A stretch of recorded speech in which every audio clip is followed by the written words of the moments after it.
Alrighty, guys. So we've got our paddle moving. We've got our ball moving. We don't have any bricks. It's not much of a brick breaker without some bricks. And this is one of the most important parts. I think I feel like I've said this a million times, but another really important part of games is spawning things in, right? So when bad guys have to spawn in, or coins have to spawn in, or this or that, or this or that, all these different things, they all come from one spot. But first, let's make our brick, right? It's kind of important. And I would encourage you, pause the video, go build your brick, see if you can get it all built, and then let's try and do it together. All right, so we have a brick. That's our sprite, right? Just like how we made the ball, just like how we made the paddle. We're going to drag it in, but oh no! It's behind the background. We need to go and move it to our gameplay. Now, really the only thing a brick needs is box collider. Bam, got a box collider. Look at it, it's wonderful. Now, it does need a script. Okay, so I'm gonna go. Now, it technically doesn't need a script. There are ways to go about and say, hey, you can make Brick Breaker without putting scripts on the brick. I tend to do it this way because if you wanted to, I don't know, spawn something when it exploded, it gives it more of a modular feel.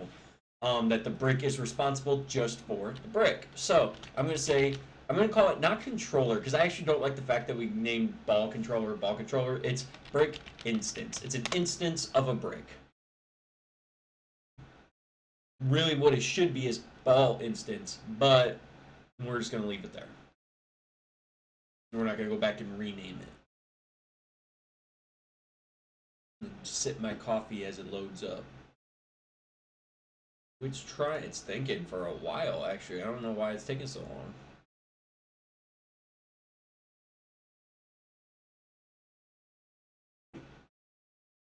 Okay.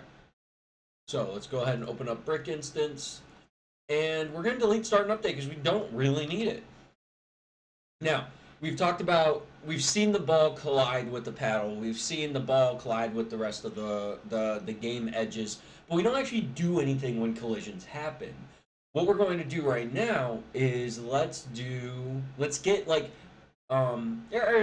rewind. When we push buttons, events happen, right? Unity hears the buttons get pressed in the background and it sends out an event that says, oh, movements happened, oh, quit has happened, oh, restarts happened, which we haven't coded those yet.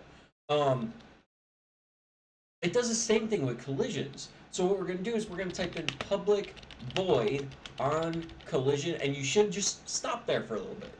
We have on collision enter and on collision enter 2D. The autocomplete should be finishing for you. Go ahead and do on collision enter 2D. Now you could type the whole thing out, but this part trips people up a lot. This should make sense. We have our public, we have our void, which we haven't talked about, but if we look back over here, we have void start, void update. That just means that when these functions happen, they don't give us any information back, right? Void means like you receive the void, like there's nothing there. On collision enter means as soon as a collision happens, this thing will happen. Whenever something collides with the collider on this game object, we're going to whatever we write in these parentheses, in this on collision enter 2D chapter will happen, right? This part though is what we call a parameter, right?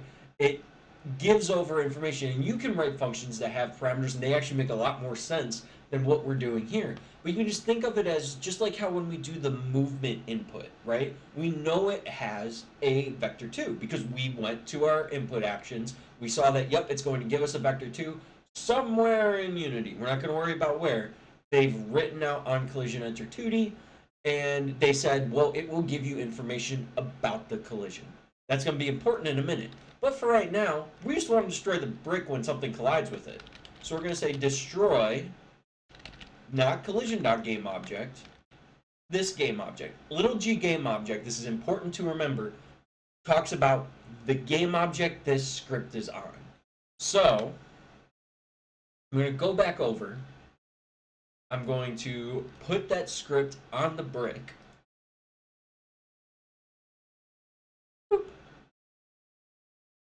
and I'm going to make it very large, and we're going to watch the ball destroy it.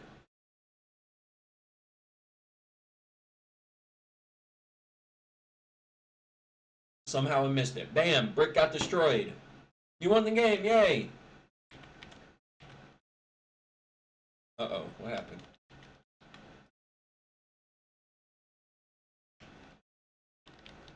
There we go. Let me move this back to 1-1-1.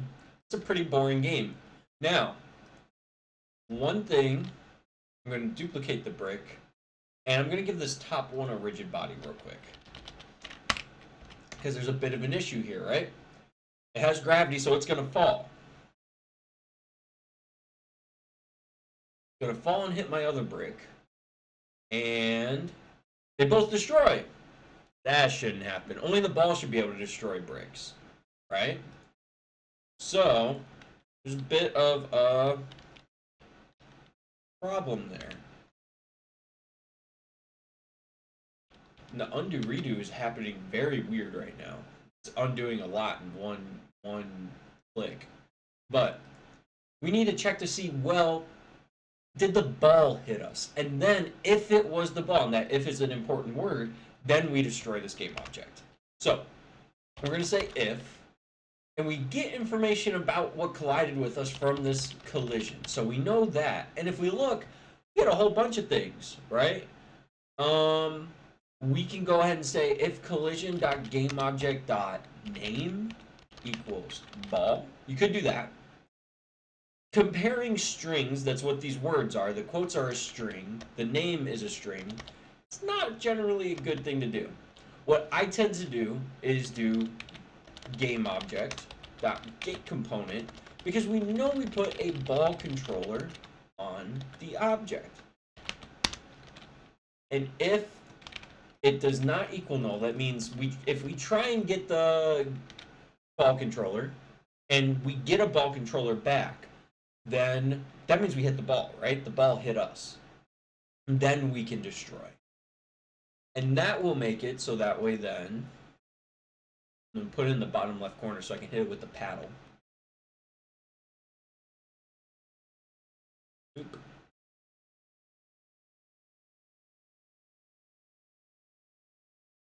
That will make it so I can't destroy it with just something random, but if the ball hits it, it will destroy. Okay? So that's cool. That's great. We've now used an if statement, one of the most powerful things that code just in general has to offer here, right? We can check to see if this is true, else, this is the if else, we could say, you can't destroy me, ha ha ha ha ha ha ha, right? We don't actually have to do that, but that's that. Now, we only have one brick. Kind of not a fun game. And it's kind of just in the middle of nowhere. So, we need to change that. And in order to do that, I like to use something that is like setting up our game for us, right? Most games have something like this. It's what we call a game manager. So what I want us to do is right-click in our scripts folder and make another script. It's going to be called Game Manager. I want to check something real quick.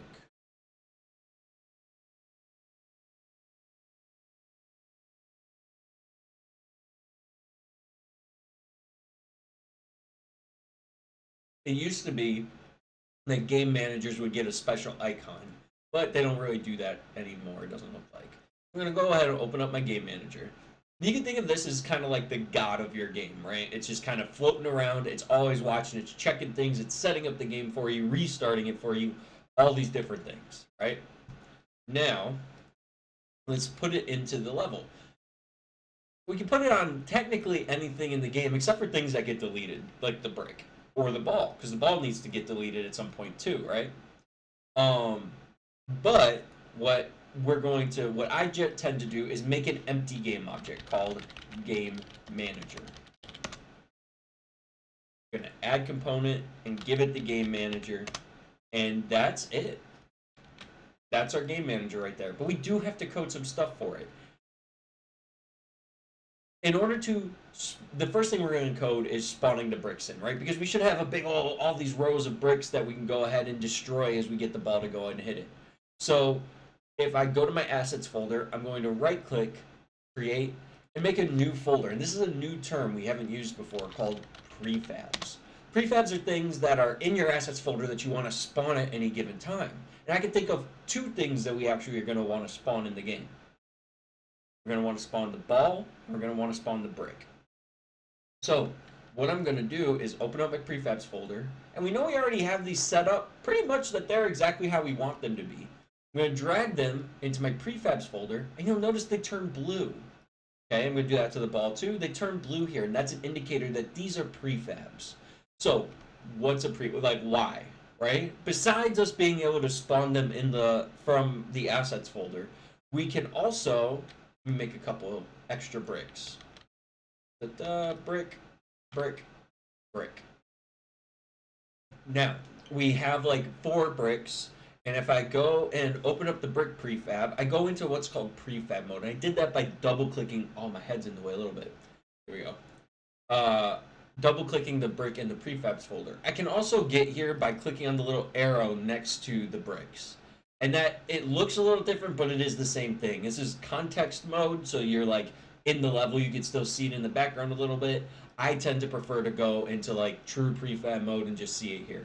Now, I'm not gonna, this here I can go and edit the prefab, right? Let's say I wanted to change the color of it to green, right? If I save that, you'll notice in my game view over here, they all turn green. It's a way of being able to make all your changes to the asset. Let's say you were updating your sprites, right? You had a placeholder and you wanted to go and swap out the sprite or change the color or change the collider even.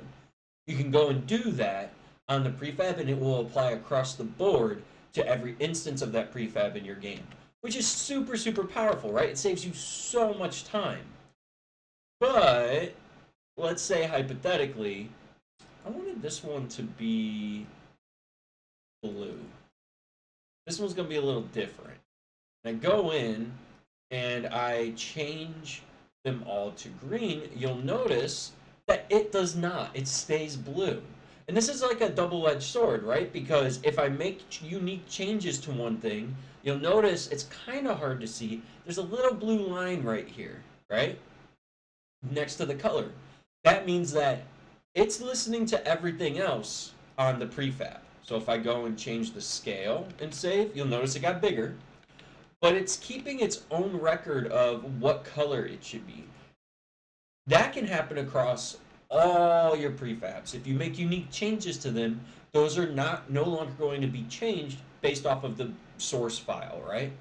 Now, let's say, looking at side by side, I really like that blue. There's this overrides drop down up here. And I can apply that so that it says, nope, we're going to use that overall. Now, if I wanted to, let's see if I can undo that. There we go. If I wanted to say, no, the green was really good, I could revert it, and it'll start listening to it again. Really, really powerful stuff with prefabs. I'm going to go and switch these back over to white, which this is really just a tint over the color that's there. So white really in this case means the same red brick that we had to start. Now, I'm going to go ahead and delete all of these. Because I don't really need them, right? What I need is to tell my game manager about them. So I'm going to say, we could do private still. We're going to do serialized field. See, I always, my gut says go and do public, but I'm trying to get better at that. Private, game object, not game manager, game object, brick. We're going to say brick prefab, actually. Okay. And now, we're going to leave that there. It'll make sense in just a second what we're doing there. I want us to instantiate, I can spell, instantiate brick prefab. What instantiate means, and if we were working in Unreal, it would be spawn, right? Instantiate simply means spawn this thing. Now, it's a little bit weird the way we wrote it, right? It says spawn it, but where does it spawn it? What is it spawning? We told it it's going to spawn the brick prefab. And we have a slot for brick prefab right here. Let's go ahead and drag that in. This is one of the only times that you're going to be dragging things in from the assets folder over into something in the scene in the inspector. Okay? Make sure you are dragging the prefab, not the sprite. We want to be messing with our prefabs folder, not the sprites folder. And if we go hit play, we should see the game manager spawn in the brick. Bam, right there. So what it did is it took the position. Oh, I'm going to turn the ball off so we can go and get that. One more time. The position here is negative 5.53, and if we look, it put it at that exact same position. So it took the position that the object had. Now, I'm going to go ahead and leave that there for a second, and I want to go and spawn a bunch of these. I want to do this a bunch of times, right? Let's say 10 times in a row, right? The way we would go about doing that is when we want to iterate through something, we want to do something X amount of times, where we generally are going to start is what we call a for loop. And I'm going to write it and then explain what is going on here. It's scary. I think it heard me say 10. Okay. This is going to spawn us 10 bricks. So you can think of this, we are going to do this thing for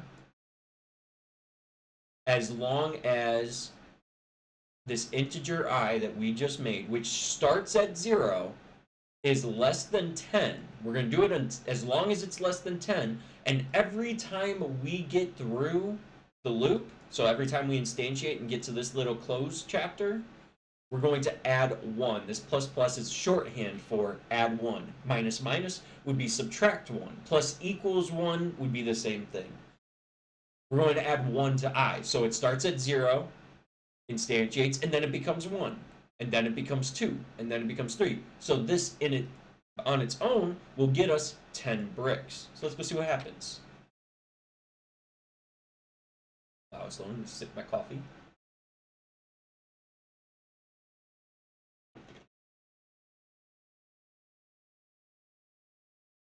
And we got 10 bricks sitting on top of each other. Not ideal, right? Now, I think we need a little bit of an offset, okay? And Zach from the future teleporting in, I want you to trust me. I did it again. I'm always going to do that. Private. We're going to want it to be a vector too. We want to give it some space in between, right?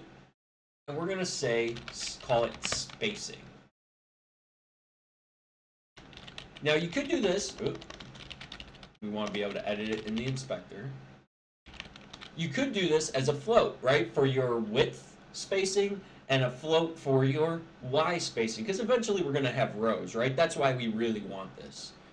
We're going to go ahead and say we want it to spawn in new vector 2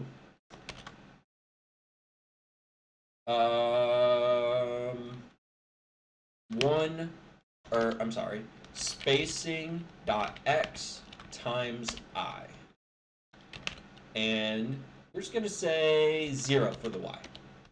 Okay, we're not going to worry about anything else there, but it's giving us an error. And wait, hold on, we're changing this instantiate. What is going on here?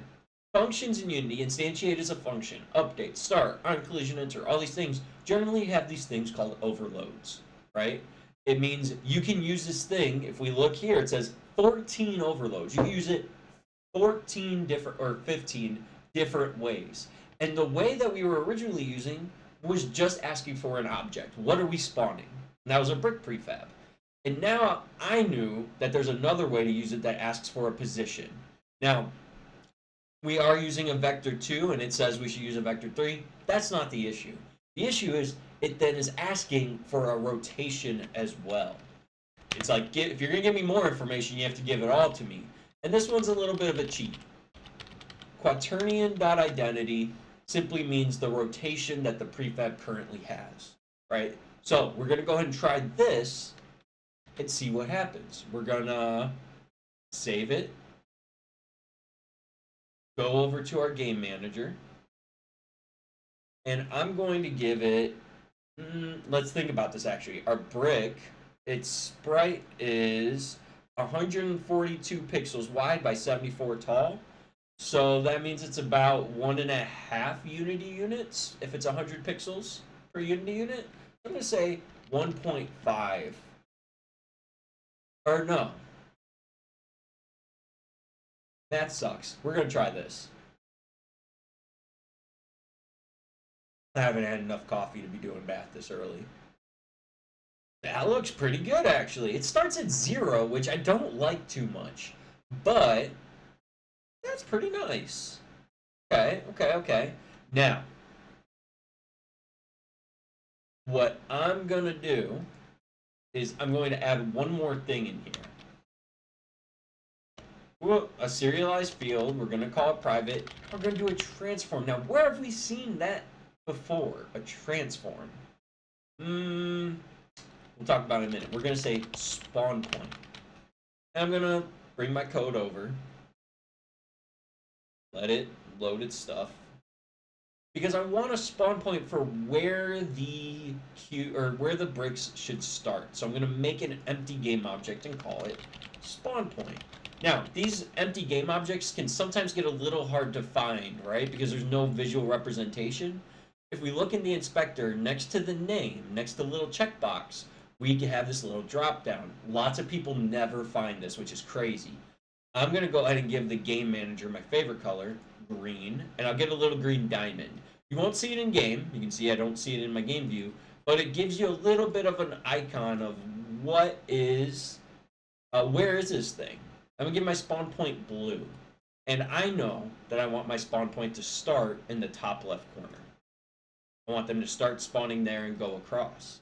So I'm going to take my spawn point, drag it into the spawn point variable on my game manager, open up my game manager again, and instead of just new vector2 spacing x times I and 0, I'm going to say spawn point dot position dot x plus spacing x0, and I'm going to do the same thing for the y. But I'm just going to say spawn point dot y. Okay? And if you've taken algebra, you should know the multiplication will happen first, and then we're going to add the spawn point's x position. Now, why were we able to drag this into the spawn point variable? It doesn't have a transform script or anything on it. Well, every game object has a transform. This is something we call polymorphism. It's a CS term, but basically it means that the spawn point is a game object. It's also a transform. This game manager is a game object, a transform, and a game manager, right? Because it has the game manager script. It's all three of these things at one time, right? So with this being said, we should be able, let's hope this works, to see that the bricks start spawning at my spawn point. Now, we've gone through a lot already. We've got for loops, we've got spawning, we've got prefabs, we got spawn points. We're going to make it a little bit more tricky. We're going to say for int. We can't use the same thing. This is in our other for loop. Be careful of where you're putting this. J equals 0. J, how many rows do we want? I think I want 4. 4 rows. J plus plus. We're going to instantiate our brick prefab. We're going to keep the x the same because the first for loop is taking care of that. I'm actually going to press enter just so that we can see this a little bit better. Come on. There we go. But our spawn point position y, we're going to add spacing dot y times j. So what will happen is we're going to loop through 10 times or I'm sorry, we're going to loop through once. We're going to get into one loop of this top for loop. And then we're going to, with that one in mind, build a column of four of them, four of our bricks, right? So it's going to basically go, let me run it, and then that'll actually make it make a little bit more sense. And I'm going to give our y a 1, and if I run it now,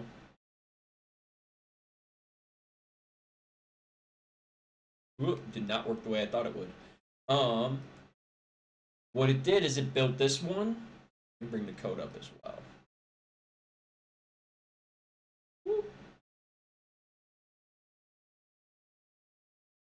It said, okay, we're starting out with our very first brick over here. And then we're going to go here and say, okay, well, we need 4 in a row. And what it did, I should change this to a minus, and then it'll spawn down. What it did was say, okay, we're going to make 1, 2, 3, 4, and then go back up to this for loop. And we're going to go to the next column and 1, 2, 3, 4, and so on and so on and so on to give us a good bit of bricks. Now, if I go and change this to a minus, we should see them start falling down, right?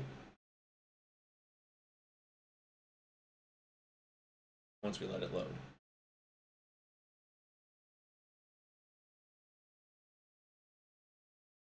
Bam, there we go. Now, I can go ahead and play with the spacing. I can go ahead and add our ball.